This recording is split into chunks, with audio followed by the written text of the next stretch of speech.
Greetings everyone, I am Minetles Bisi and I will be reflecting on the teaching of the lesson plan that I developed.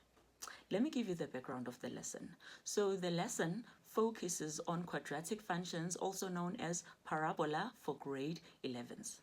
Before reflection, let me quickly give you the objectives of the lesson. So, by the end of the lesson, learners will be able to identify the key features of a quadratic function, apply the transformational shifts A, P, and Q, and sketch the quadratic function.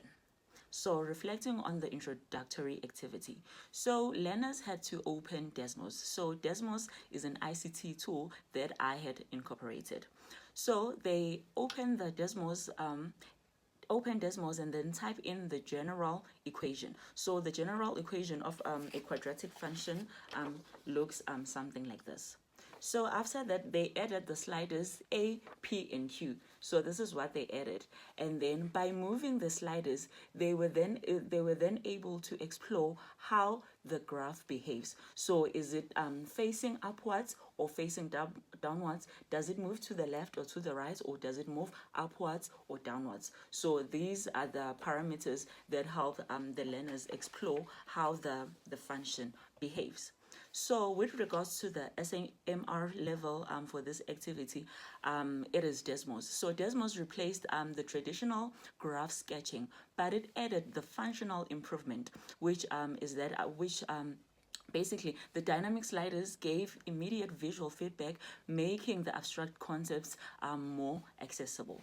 So moving on to the development activity. So I first started with setting out the clear goals and expectations for the learners, and then I modeled the examples so that the learners are clear on what they need to do. Right? So then the learners had to work in pairs in order to create two different quadratic functions in Desmos. So Desmos also allows for taking of the snapshots for sharing. So after they had created the two different quadratic functions, they took the snapshots of the graphs they had created and uploaded them onto Padlet. So Padlet is the second ICT tools that we used in the development phase. So it's Desmos as well as Padlet. So after sharing their creations on Padlet, then each group had to explain how they achieved their transformations, as well as sharing their reasoning with their peers.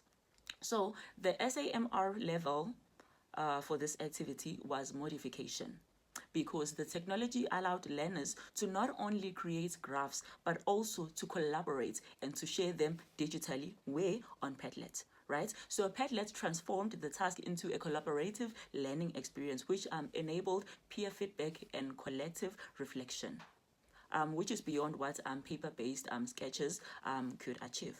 For the consolidation activity, the learners were given a set of quadratic functions. And with those sets of quadratic functions, they had to start by sketching them in their exercise books. And then after sketching them, they had to input the quadratic functions into Desmos, right? So after inputting them into Desmos, then they compared the digital graphs with their own handwritten sketches, and then they reflected on the accuracy as well as the differences.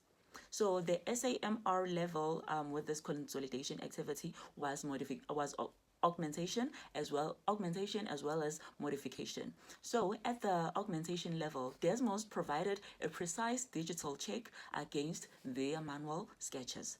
And then at the modification level, the learners engaged in reflection by using the technology to validate and refine their understanding. So that is a deeper process than processing. That is a deeper process than the traditional sketching and checking. So when it comes to the overall reflection of the activities that we used, right? So the introduction used ICT to enhance visualization, which is augmentation, right? And then the development phase leveraged the ICT for collaboration and transformation of the task. And then the consolidation phase combined the accuracy checking as well as reflective learning.